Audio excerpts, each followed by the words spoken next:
Saludos a todos y cada uno de ustedes. Bueno, soy Patricia Quiroga. Estoy aquí para compartir, explicar, comentar lo que es MUNAI, una propuesta de comunidad biogeoquímica cultural por la infancia. Todo lo que ven acá, cada detalle, es parte de esta comunidad. El fuego, el viento, el agua, la tierra que nos compone, la humanidad que somos, el crecimiento que estamos teniendo, la evolución que estamos teniendo como niños, pero también como humanidad, en relación con nuestra naturaleza, con el planeta Tierra, con el Sol, con la Luna, con el universo, que urgen y son necesarios. Voy a explicarles lo que es de manera breve, pero con mucho sentimiento, qué es lo que queremos en MUNAI. Bueno, MUNAI es un lugar para acompañar el crecimiento y evolución de los niños. Ya está basado en la cosmoexperiencia de las naciones originarias de la Tierra. Esta palabra cosmoexperiencia tiene una cabalidad en lo que realmente tienen para ofrecer las naciones originarias. No les puedo llamar conocimiento de las naciones originarias o saberes de las naciones originarias como se les llama, ¿no? En esta parte hay que ser claros. He escuchado yo de lo que es la cosmoaudición, la cosmovisión, pero que no refleja, porque una cosmovisión viene a limitarnos a lo que vemos. Hay sociedades en las que no existe existe la cosmovisión y también vendría a ser limitativa. Yo soy quien le pongo este nombre de cosmoexperiencia porque tiene que ver con todo lo que sentimos, no solamente a través de la vista, de la mirada o de los 5 sentidos.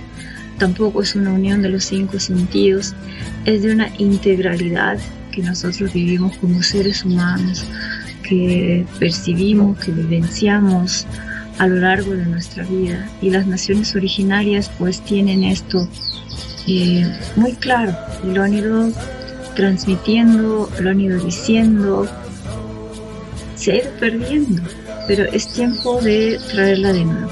Entonces, esa es la cabalidad de esta palabra. Un todo, no solamente de pueblos indígenas, como también se les ha llamado, con diferentes nombres. Tengo 2 ejemplos para darles. Por ejemplo, acá en el sur les dicen indios a los originarios de estas tierras, que muchas veces han asumido este nombre como parte de su lucha. También la palabra indígena, algunos lo han asumido para recibir ese beneficio que la organización internacional da a las comunidades indígenas.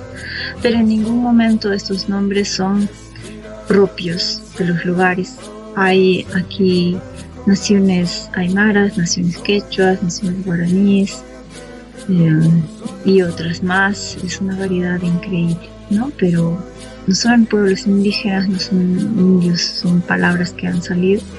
Un ejemplo en el norte, donde tuve yo la oportunidad de estar unos años, aprendí allá de que no hay esquimales, de que son naciones que tienen su nombre, son inuit, no esquimales.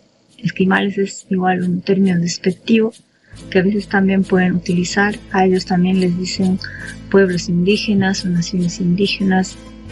La denominación es que somos naciones originarias.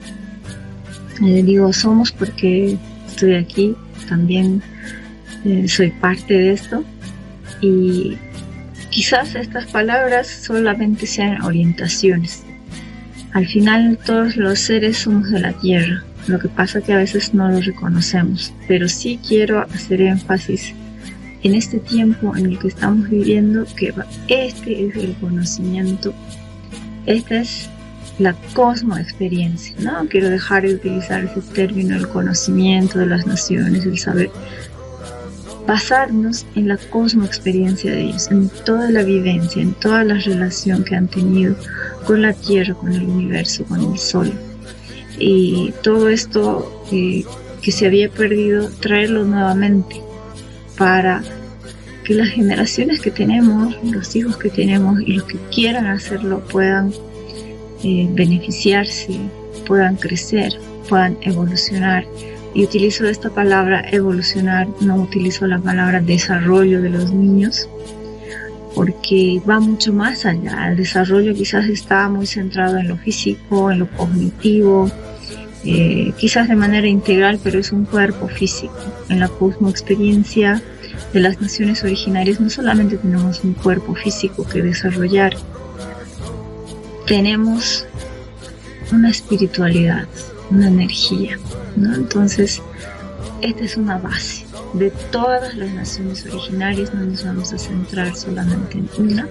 Claro que yo, desde mi propia experiencia, donde he llegado a conocer esto, ha sido en las comunidades quechuas tacanas, acá en Bolivia, tanto en Perú, y otras comunidades en Argentina, ¿no? Como los diaguitas, y comunidades mapuches, son las que más cercanas he estado, y también allá en el norte con los Cri y con los Tlingit. Entonces, en esta experiencia he visto que todas tienen esta cosmoexperiencia, ¿no? Obviamente va a variar por la geografía, por el clima, por la lengua, por el idioma, pero la esencia es la misma. Es la tierra viva, es el sol, una conciencia mayor, es el universo, es el gran espíritu, está presente en todos. Ahora, esa es una parte que no está desprendida de la otra parte que les muestro ahora. En este tiempo está dividido, porque vivimos un tiempo que ha hecho esta división, pero más adelante vamos a ver que van de la mano, porque la ciencia está buscando justamente el saber de la Tierra, conocer a cabalidad este planeta donde vivimos, conocer las propiedades, las características, y a nosotros como seres que vivimos y habitamos esta Tierra, ¿no? Entonces, yo personalmente baso en las nociones científicas desarrolladas por Vernadsky. Vladimir Vernadsky, un científico ruso de alto renombre, quien ha sido la persona que ha instaurado en la ciencia, en el estudio científico, la palabra biosfera, ¿no? Él es múltiple científico, ha estudiado desde los minerales, mineralogía, un cientista en minerales, y ha ido subiendo, ¿no? Si tomamos en cuenta lo que son los organismos en el planeta, ¿no? El mineral es considerado el más básico, digamos, luego vamos subiendo a las moléculas, a las células, que ya es viva, a los organismos básicos, diremos, ahorita el término no lo tengo, pero organismos, qué sé yo, las plantas, los animales, hasta llegar al ser humano. Entonces es un científico que ha estudiado a cabalidad la vida y la no vida en la Tierra, y ha hecho este término biosfera, que muchos no lo saben, ha repercutido hasta el día de hoy en lo que son los movimientos ecológicos, tanto sociales, tanto científicos, en campos también de religión, ¿no? Ha influido, ha cambiado prácticamente la manera de pensar que tenemos sobre la Tierra, lo ha llevado a un grado de conciencia, ¿no? Que es lo que también las cosmoexperiencias de las naciones originarias nos dicen. La Tierra es un ser consciente, un ser en evolución, pero él no lo dice de manera poética, no lo dice de una interpretación. Realmente el estudio que él presenta de lo que llamamos, ¿no? Y por eso el nombre, la fuerza biogeoquímica cultural es un término que él ha acuñado. La fuerza biogeoquímica cultural es una fuerza de la naturaleza y se refiere a la conciencia, al pensamiento del ser humano que puede transformar y modificar la capa de la biosfera, de la Tierra. No es que los seres humanos están habitando, están viviendo, ellos son un tejido. Por lo tanto, es importante estudiar la mente del ser humano, la conciencia y el espíritu del ser humano. Entonces, Vernadsky para mí ha trascendido la ciencia porque la ha llevado a un nivel que para su tiempo no lo han entendido. Los escritos de él recién están siendo traducidos al español, al inglés, perdón, no al español, están siendo traducidos al inglés recién desde el año 2000. Se está retomando a este científico en español. Creo que solamente el libro La Biosfera está traducido y tal vez algún otro, tiene muchos otros textos que bueno, no los voy a detallar ahora,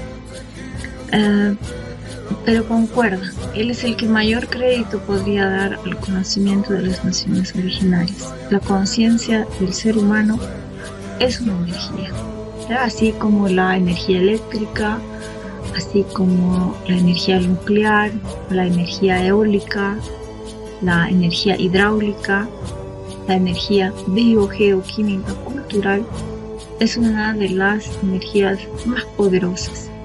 Incluso puede venir, dice él, de un solo hombre, que puede cambiar todo el destino del planeta. Por lo tanto, es una fuerza que hay que estudiar. Lamentablemente, la ciencia no toma al pensamiento humano como algo de las ciencias naturales, parte de las ciencias sociales en el campo de psicología, sociología, antropología, y todas estas ciencias sociales no son consideradas ni ciencias muchas veces cuando se trata de ejecutar, ¿no?, acciones. Brevemente les he comentado esto. Esta es la base fundamental de esta comunidad. Y al principio lo que les mostré, los elementos del fuego, del aire, la tierra y el agua, son veneradas en las naciones originarias, en parte de la vida, son seres. Y dentro del campo científico, Vernadsky ha venido a denominar a estos cuerpos bioinertes. No son cuerpos vivos, no son cuerpos inertes, tienen su propia característica, son cuerpos bioinertes, y el movimiento de moléculas de estos cuerpos trascienden de manera fundamental la materia, ¿no? Quizás el que más se ha estudiado es el elemento tierra, desde la química y desde la física. Quizás se está entrando a estudiar lo que es el agua como cuerpo y muy poco estudio sobre el aire como cuerpo bioinerte, mucho menos el fuego. Entonces también son parámetros que ha de llevar a nuevos hallazgos a la humanidad. Y yo lo hablo porque he leído y me sorprendo de el parecido que tiene con las naciones originarias, porque estos cuerpos también responden a la vibración que tenemos, al sonido que emitimos. El sonido que damos es una vibración que se puede medir, y el impacto que tenemos sobre estos cuerpos es real, ¿no? Entonces, si yo digo algo al viento, si digo algo al agua, lo va a transformar. Estoy hablando desde un punto de vista científico, por eso les digo, es muy parecido a la cosmoexperiencia de las naciones originarias, que ellos hablan con el agua, le cantan, le rezan con un amor, una veneración tal. Desde el punto de vista científico, vamos a ver muchos ejemplos en esta comunidad, pero no solamente como algo teórico, sino se ha de vivenciar, los niños han de vivenciar esto y más que todo lo han de investigar, tanto en el exterior como en el interior, ¿no? Entonces se trata de hacer una investigación, una construcción de la vida que tenemos en la Tierra, desde estos dos planteamientos, ¿no? Lo que es la cosmoexperiencia y lo que son estas nociones científicas. Voy a ir avanzando. Si bien tienen cierta relación estos dos elementos que les he mencionado, debo decir que en este tiempo, para la ciencia, la naturaleza parece ser todo lo que está fuera del ser, ¿no? Eso es para este tiempo y eso hay que tomarlo en cuenta, porque lo que yo les estoy diciendo ya les hablo de una integración. Es el planteamiento de Vernadsky que la ciencia no estudia solo lo que está fuera del ser. Por eso él hace énfasis en que la ciencia debe dar este paso de entrar al campo de las ciencias de la mente, como la llama él, lo que es psicología, antropología, sociología, es parte de la ciencia. ¿Por qué? Porque lo que nosotros pensamos, lo que sentimos, lo que está en nuestro espíritu, determinan nuestras acciones. Entonces nuestras acciones están modelando el planeta. Si yo tengo un pensamiento, un sentimiento acerca de algo, voy a ejecutar de ese modo. Entonces esa es la energía que se ejerce sobre el planeta Tierra. Entonces no está solo afuera del ser. Ese planteamiento que hace Vernadsky, revolucionario para su tiempo, no ha sido muy bien entendido y es hasta el día de hoy que recién muchos científicos van a empezar a retomarlo. La naturaleza no es solamente afuera. Yo soy parte de la naturaleza, me compongo de naturaleza, vuelvo a la naturaleza. Entonces todos estos términos de las naciones originarias vienen a cabalidad a ejemplificar lo que decía Vernadsky.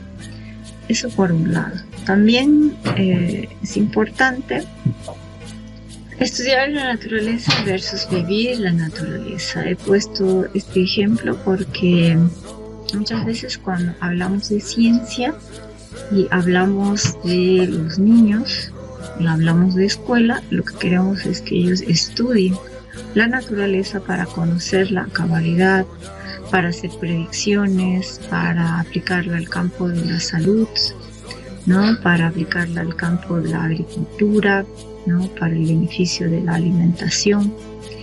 Tiene que ver con los movimientos, las migraciones, para conocer la vida animal, la vida de las plantas.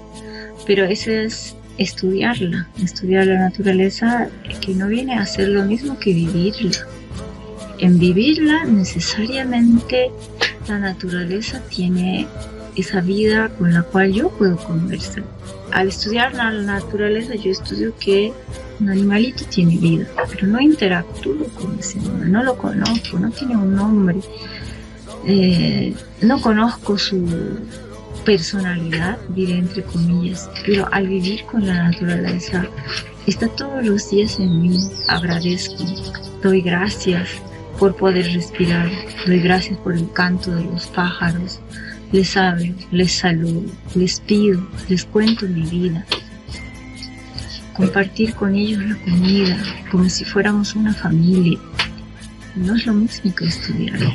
Entonces esto es algo que en las naciones originarias lo hacen de modo natural y es lo que yo siento que más adelante vamos a necesitar de modo urgente, porque nuestra separación con nuestra naturaleza hace que nos enfermemos. No podemos interactuar, es como si estuviéramos solos, como aún estando fuera en el exterior nos sentimos lejos de la naturaleza. Cuando está ahí no podemos disfrutarla y bueno, el ser humano ha entrado en una decadencia en su relación con la naturaleza y esta propuesta quiere retomar el vivir con la naturaleza. como les decía, cantarle, bailarle junto a ella, conocerla, saludar a la luna, ver cuando llega, ver qué nos dice, qué mensaje nos da, aplicarlo en nuestra vida, sus consejos, sus conocimientos. Me van a decir, pero eso no es un término científico lo que estás diciendo. Por eso les aclaro en la lámina anterior, la ciencia es así, por ahora, para este tiempo, para este siglo. Pero eso es lo que justamente vamos a ir descubriendo, ir construyendo y traerlo a nuestra vida, de manera que lo que hagamos en esta comunidad no sea solo estudiar, sea vivir la naturaleza, vivir con la naturaleza, estar acompañados de ella siempre. A ver, pasemos nuevamente a este punto. La ciencia tiene su manera de conocer. Es que es solo describir y sistematizar, decía Vernadsky, porque la ciencia tiene que ser algo que estudiamos y decimos esto es así, 1, 2, 3, y luego hacer eso una síntesis, un resumen como base para la siguiente investigación. Él decía, no puede ser solo esto. ¿Qué pasa?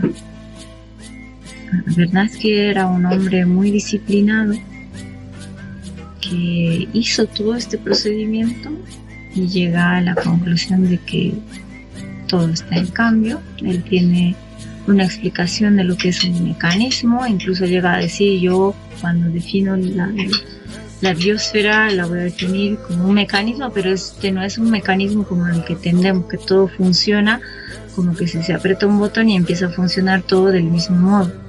Él habla de evolución, pero no estamos hablando de la evolución del cambio biológico, que nos salga un dedo, que sean más chicos.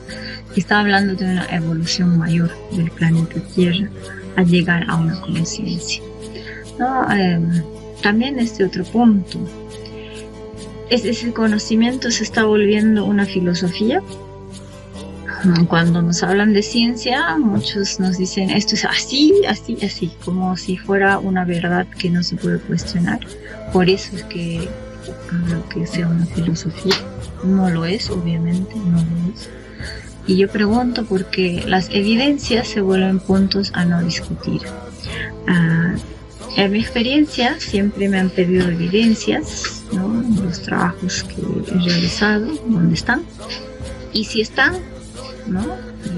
Bueno, nadie dice nada, nadie discute, se ve, está ahí. Entonces yo digo, son dogmas, las evidencias. No va a cambiar el día de mañana, no va a cambiar si lo hace otra persona. Claro que la ciencia van a decir es que no importa quiénes lo hagan, tiene que dar lo mismo resultado, por eso es ciencia.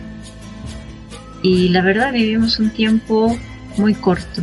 Vernadsky nos habla de tiempos geológicos en los que realmente no puede distinguir los cambios que hay.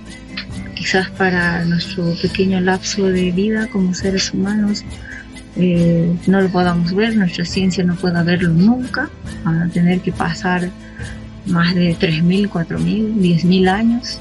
No tenemos eso, llevamos apenas unos 2.000 años de humanidad que está registrando su conocimiento. Entonces, ¿cómo vamos a llegar a eso, a esas conclusiones?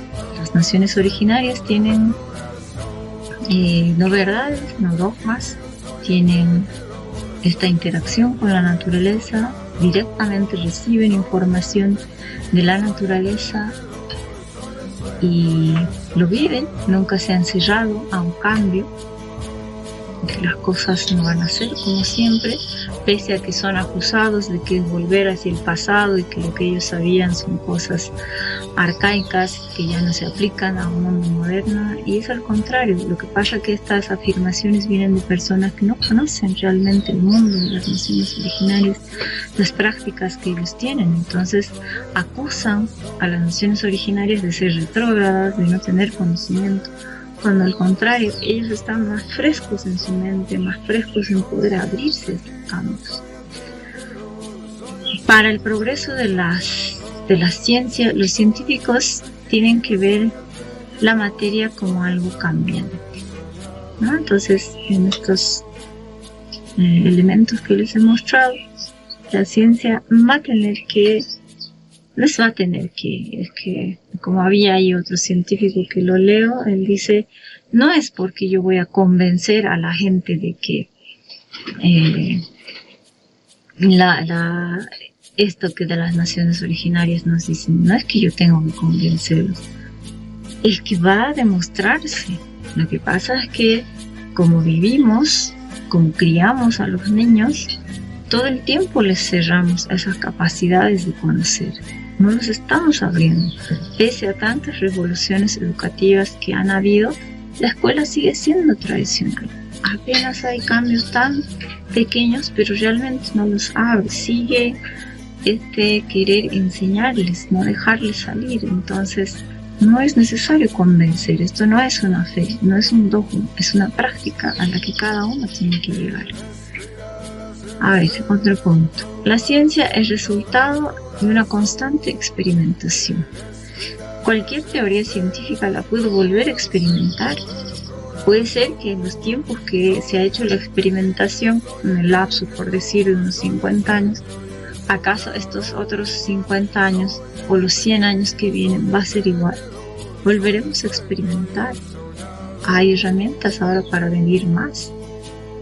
Antes, cuando se estudiaba el cerebro humano, el tema de desarrollo cognitivo en los niños, ha hecho mucho estudio mental, pero no ha habido estudios de cómo hacen las prácticas en las naciones originarias, de dar mensajes, ¿no?, a la mente, al cerebro, a través de los chakras, de las coronas, a ver qué resultado tiene esta persona en su actuar después de pasar por estas experiencias. No hay ese tipo de experimentación. Se hacen y se han hecho en estos años en laboratorios cerrados. Actualmente eso está cambiando y por eso les digo que no es que nadie de convencer. Esta comunidad no está para convencer, está para apoyar el desarrollo que ya se está viniendo. Y así lo han hecho los grandes científicos. Han vuelto a experimentar una y otra vez, sin basarse en lo que ya estaba dicho, en la evidencia. Lo han vuelto a hacer y gracias a eso hemos seguido avanzando. Otro elemento. Es importante en el tema de la ciencia entender la geometría. ¿Por qué hablo de geometría? ¿Por qué esta comunidad biogeoquímica cultural hace énfasis en la geometría? Porque la geometría es una representación de lo que vemos, ¿no? Si yo veo un cerro, una casa, lo dibujo. Entonces, como yo represento el mundo, es como yo lo entiendo. ¿Cómo lo estoy representando actualmente? Lo puedo volver a decir, como yo represento el mundo, es como yo lo entiendo. Y desde la escuela, ¿no?, desde niños, enseñan la geometría que han develado hasta ese entonces. La geometría que tenemos no representa a esta naturaleza, ya viva, la representa de forma inerte, de forma muerta. En el momento que pasa a un cuaderno, ¿no?, entonces yo haga un dibujo, ya murió, no está ahí. Entonces es una geometría inerte. No es algo nuevo lo que estoy diciendo, ¿no? Se ha notado la falencia de esta, pero aún es dominante en las escuelas. ¿Por qué? Porque no hay otra. ¿Cómo hago entonces? Y acá viene Vernadsky. La ciencia no tiene una representación de la realidad de la naturaleza con respecto a los organismos vivos y su geometría simétrica. Aquí hay que hacer una explicación.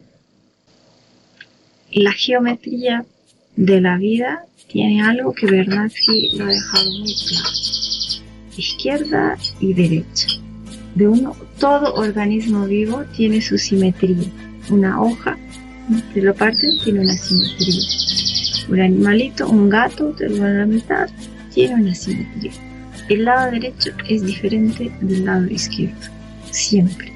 No hay organismo que tenga una simetría igual. La simetría es diferente. Y él cuestiona, ¿por qué llamarlo simetría si no es simetría? Entonces habla de una simetría viva, que no es la simetría donde si este lado tengo 2 centímetros, a este lado también tengo 2. Aquí debo tener 2.1, aquí debo tener 2.1.2, ¿no?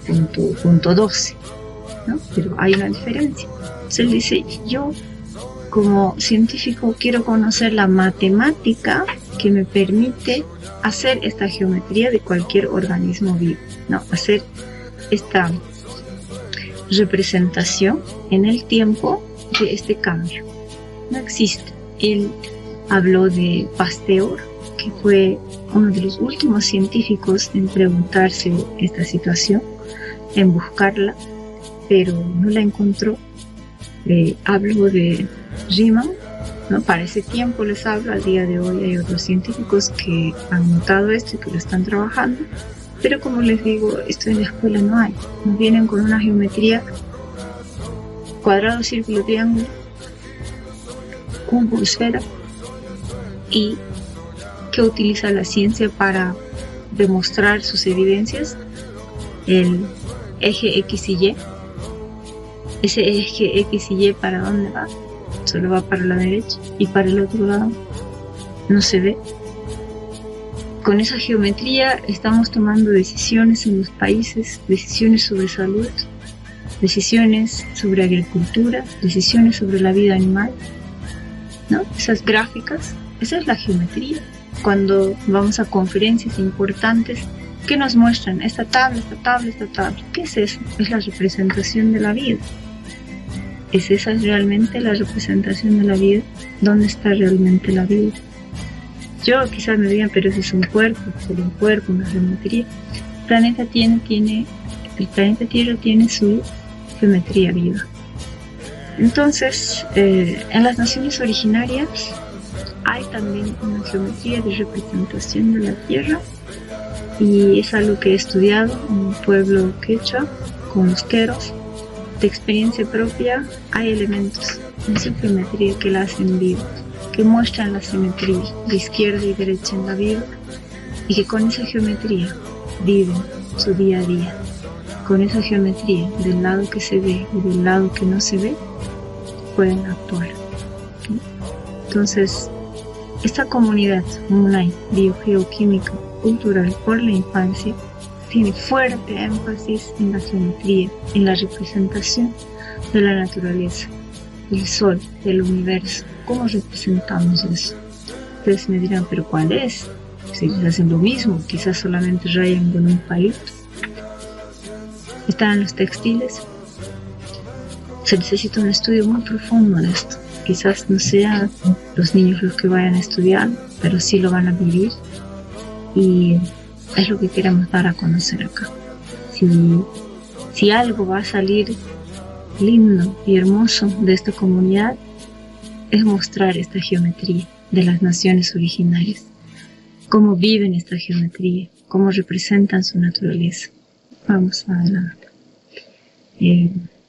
Como les decía, he hecho un estudio, ¿no?, con permiso de quienes han develado el conocimiento.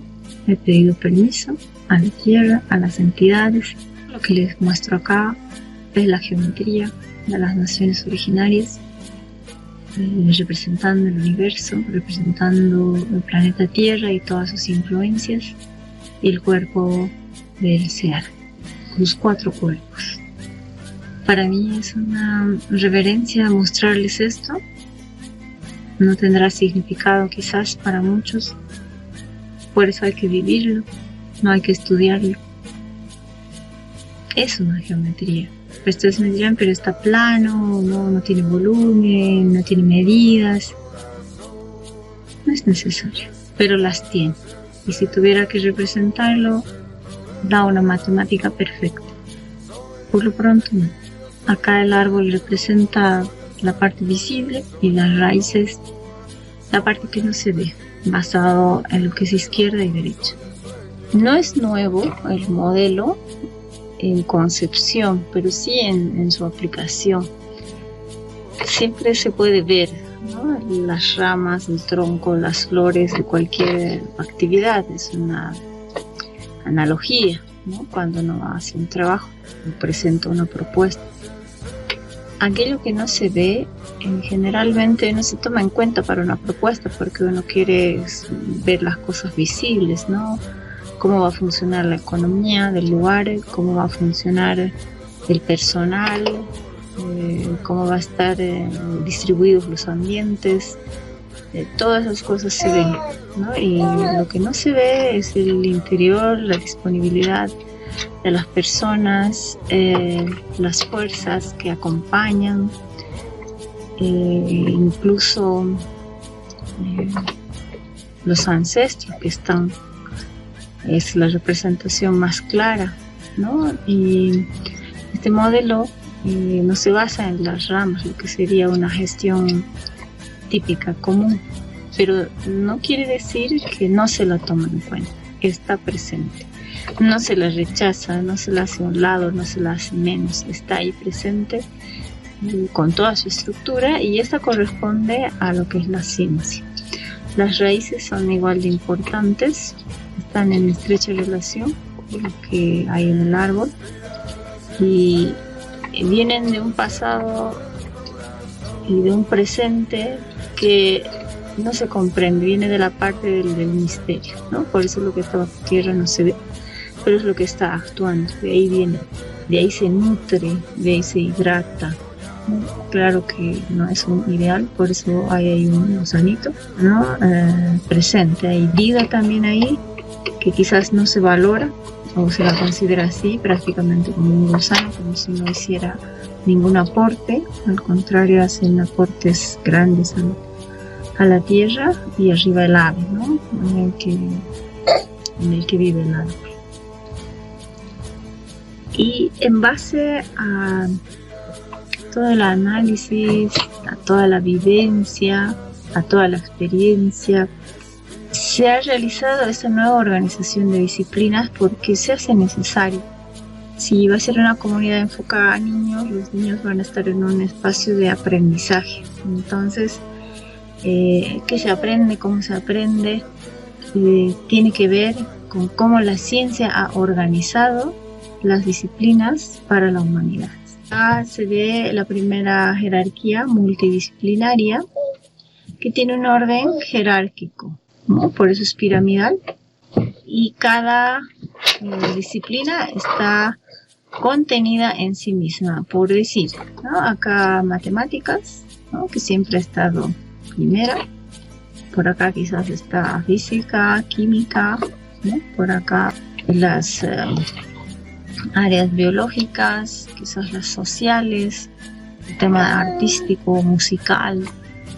Así se organiza una escuela, no le dan importancia, y en una estructura así la enseñanza de los niños sale como que no tienen que ser músicos porque no van a entrar a esta estructura, a esta jerarquía que al final define cómo va a ser la sociedad. Y bueno, tiene mucha fuerza este modelo, porque se sigue valorando la parte lógica, la parte matemática. De ahí, de las críticas que surgen, aparece este otro modelo interdisciplinario, que para muchos es muy creativa, muy completa, ¿no? Pero analicémosla bien de fondo. Mantiene un orden jerárquico. Cada disciplina se vincula con otras disciplinas, ¿no? Hay vinculación entre matemática y química, entre física y matemática, hay un vínculo, entre matemática y arte hay un vínculo, entre matemática y sociales hay un vínculo, y bueno, esto es lo que han optado muchas reformas de educación, viendo que las nuevas generaciones tengan este enfoque, ¿no? Pero para mí sigue manteniéndose la estructura jerárquica, no estoy diciendo que está mal.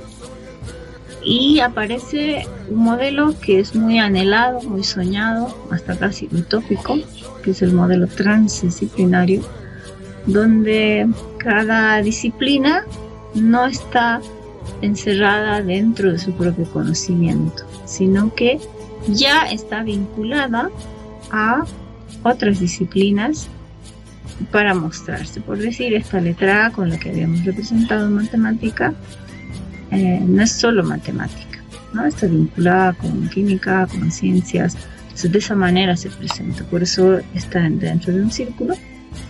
Y no solo eso, no es que a los bordes de su conocimiento se vincula con otros, sino que desde el centro interactúa con otros saberes que también ya están abiertos a otros contenidos. Lo que era química está vinculado con arte, con naturaleza, con deporte, ¿no?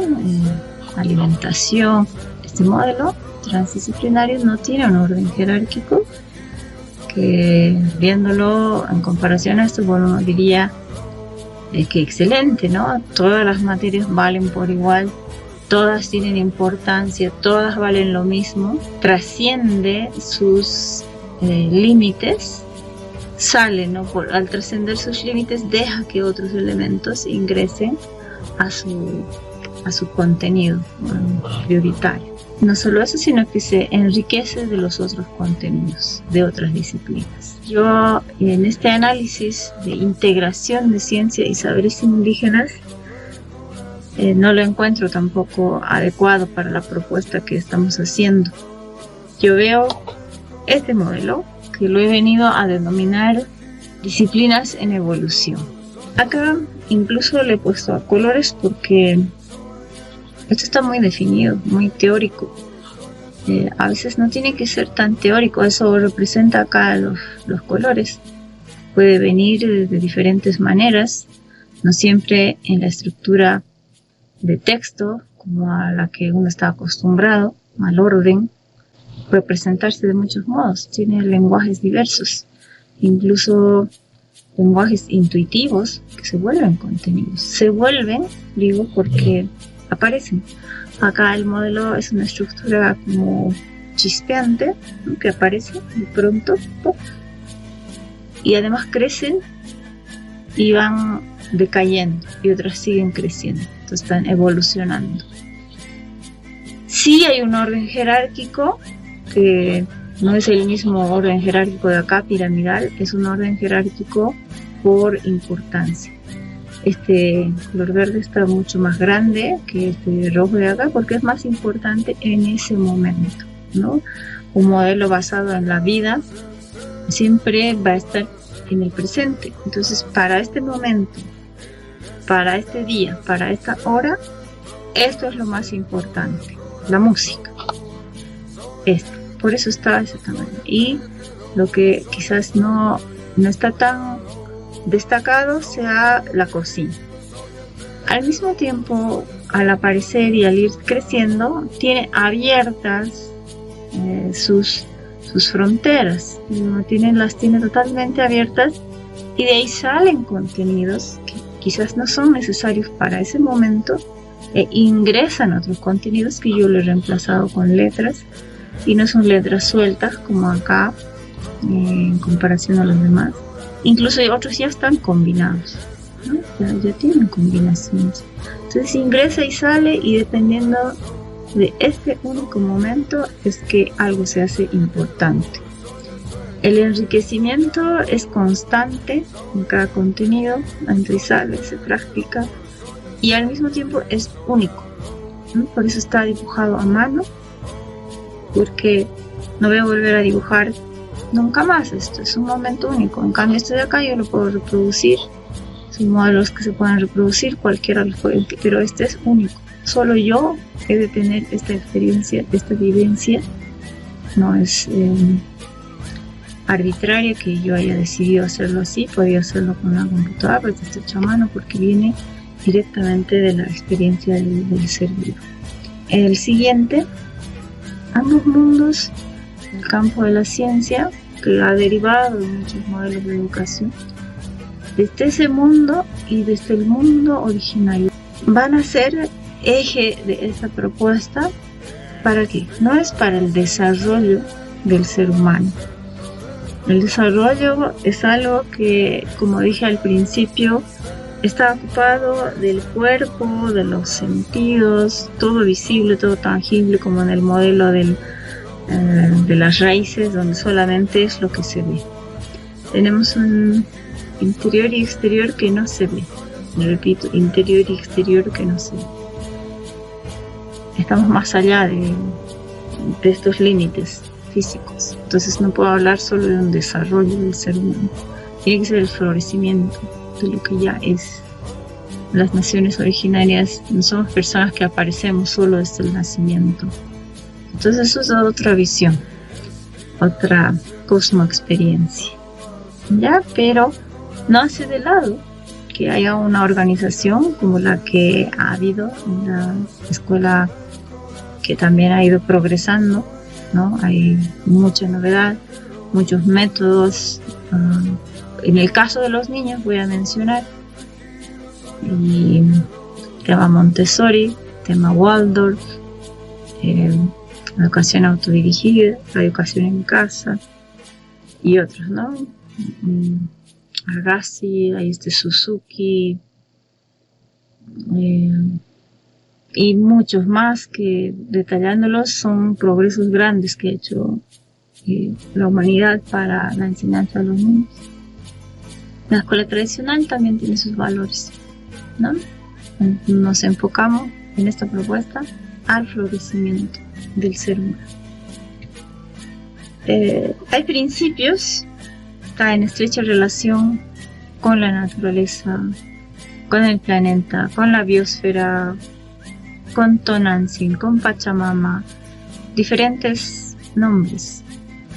Pero más que los nombres, más que, como lo decía al principio, estudiarlo, de lo que se trata es vivirlo. Entonces el principio fundamental es hablar a la tierra, como hablo con una persona que conozco, ¿no? Entonces los seres son mi familia, porque al hablar con alguien no solo intercambio palabras, intercambio sentimientos, deseos, comunico ideas y recibo ideas, ¿no? De ahí que investigar la medicina de la tierra sea también otro pilar fundamental. Recuperar las historias, contar sobre los ancestros, ¿no? La medicina de la tierra quizá uno lo entiende como una investigación más química de las plantas, pero la medicina va mucho más allá. Hay historias por el lado andino, amazónico, por el lado de Sudamérica. Yo tuve la experiencia allá en el norte de conocer sobre el cuervo, sobre el oso, sobre los salmones, por allá por la India el dragón, ¿no? Los lobos. No hay muchos, ¿no? Que tendríamos que mencionar, hablar mucho. Principalmente, recuperar el concepto de energía biogeoquímica cultural desarrollado por Vernadsky,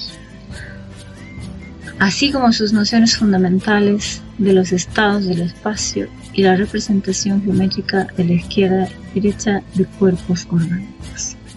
Esto se entiende en términos más de ciencia, y reitero al renombrado científico Vladimir Vernadsky, es de un lenguaje muy sencillo, pese a hablar de cosas tan complejas como de la conciencia de la tierra, la espiritualidad, en términos científicos. Y esto que les había dicho al principio, la geometría. Él habla de estados del espacio, ¿no? Entonces, muy motivados para que en la comunidad entendamos estos términos a cabalidad. Con niños obviamente no lo vamos a hacer hablando. Una síntesis: la comunidad Munay está en constante trabajo para brindar un ambiente a los niños donde prevalezca lo sagrado y lo científico. Voy a dar aquí unos ejemplos, ¿no? Desarrollar la creatividad como ciencia y arte de la vida. Acá tenemos cantos, danzas, instrumento, plástica, teatro, poesía, pintura, Es a través de esto que vamos a interactuar con la Tierra, todo lo que les he hablado del espacio, la simetría de la vida. Entonces, parte de esto es realizar visita, convivencia y servicio con adultos mayores, refugios de animales, hogares de niños, escuelas, comunidades variadas. Dependiendo de dónde estamos, habrá convivencia, servicio con aquellos que quizás están enfermos, que quizás necesitan apoyo, que quizás hay depresión, que quizás hay soledad. No vamos a ser indiferentes. Otro ejemplo es alimentar el cuerpo y alimentar el ser. En nuestra comunidad, los niños participan desde la puesta de la semilla hasta el consumo de las plantas. Este proceso es sagrado, hay huertas, cocinas, recetas, se limita el alimento procesado y bueno, más, como les decía, estos son ejemplos, hay otros más. Bueno, por ahora lo dejamos ahí.